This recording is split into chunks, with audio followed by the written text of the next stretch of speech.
بسم اللہ الرحمن الرحیم۔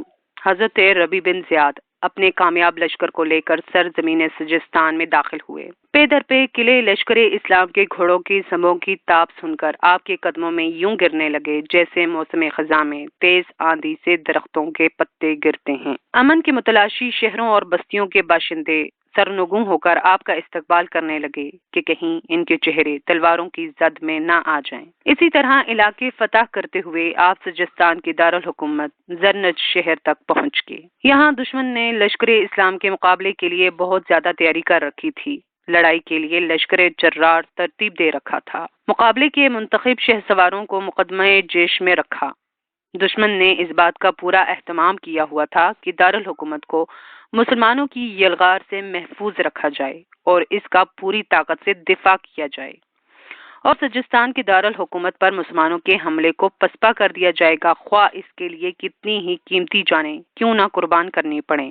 پھر حضرت ربی اور اس کے دشمنوں کے درمیان گھمسان کا رن پڑا اور دونوں طرف سے تہ تیغ ہونے والوں کی لاشوں کے کشتوں کے پشتے لگ گئے۔ جب مسلمانوں کی فتح کے آثار ظاہر ہوئے تو قوم کا سردار پرویز ربی سے صلح کرنے کے لیے کوشاں ہوا۔ اس کی ہر ممکن کوشش تھی کہ اس علاقے کی حکمرانی اس کے ہاتھ سے نہ جانی چاہیے اور وہ اپنی قوم کے لیے بہتر شرائط پر صلح کرنے کے لیے کامیاب ہو سکے۔ اپنی طرف سے حضرت ربی بن زیاد کے پاس ایک قاصد بھیجا تاکہ وہ آپ سے ملاقات کے لیے وقت لے سکے اور اس ملاقات میں اسے صلح کے لیے آمادہ کیا جا سکے۔ آپ نے اس کی تجویز کو قبول کرتے ہوئے ملاقات کے لیے آمادگی کا اظہار کر دیا۔ حضرت ربی نے اپنے فوجیوں کو حکم دیا کہ پرویز کے استقبال کا اہتمام اس طرح کیا جائے کہ اس کے راستے میں دونوں طرف لڑائی میں مارے جانے والے دشمن کی لاشوں کو بکھیر دیا جائے، اور جہاں بیٹھ کر ہم گفتگو کریں گے وہاں مجلس کے قریب دشمن فوج کے شہ سواروں کی لاشوں کا ڈھیر لگا دیا جائے۔ حضرت ربی رضی اللہ تعالی عنہ دراز قد، اونچے شملہ والے، گندمی رنگ اور گندے ہوئے جسم کے مالک تھے، اور چہرہ اس قدر پرہیبت کہ دیکھنے والا خوفزدہ ہو جاتا۔ جب پرویز آپ کے پاس آیا تو دیکھتے ہی اس کے جسم میں خوف سے کپ کپاہٹ طاری ہوگی۔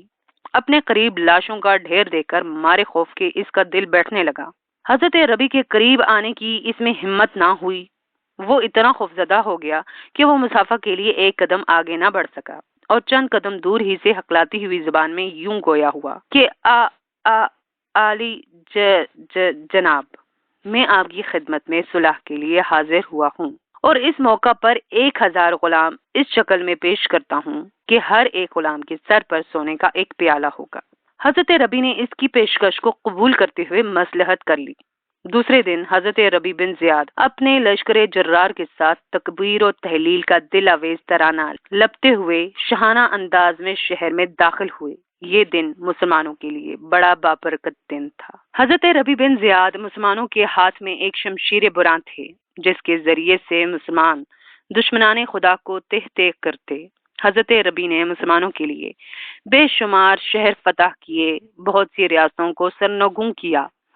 جب حکومت بنو امیہ کے پاس آئی تو حضرت امیر معاویہ بن ابی سفیان نے انہیں خراسان کا گورنر بنا دیا۔ آپ نے یہ منصب بامر مجبوری قبول کیا۔ آپ کا دل خوش نہیں تھا، اور اس وقت ان کے دل میں اور زیادہ انقباض پیدا ہوا جبکہ حکومت بنو امیہ کے ایک بہت بڑے ستون نے انہیں ایک خط لکھا جس میں یہ تحریر تھا: امیر المومنین معاویہ بن ابو سفیان کا ایک آپ کو حکم ہے کہ مال غنیمت میں سونے چاندی بیت المال کے لیے رکھ لیں اور باقی اشیاء مجاہدین میں تقسیم کر دیں۔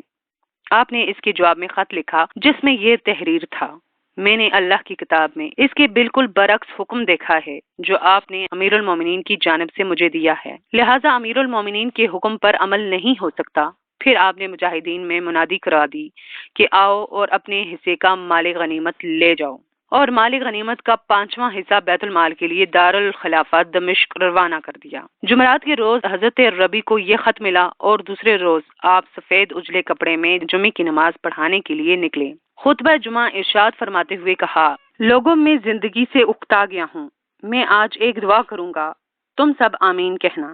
پھر آپ نے یہ دعا کی: الہی، اگر تو مجھ سے خیر و بھلائی کا ارادہ رکھتا ہے تو مجھے جلدی سے اپنے پاس بلا لے، تیری عزت کا واسطہ دیر نہ لگانا۔ سب لوگوں نے آمین کہا۔ اس دن کا سورج غروب نہیں ہوا تھا کہ حضرت ربی بن زیاد رضی اللہ تعالی عنہ اپنے خالق حقیقی سے جا ملے۔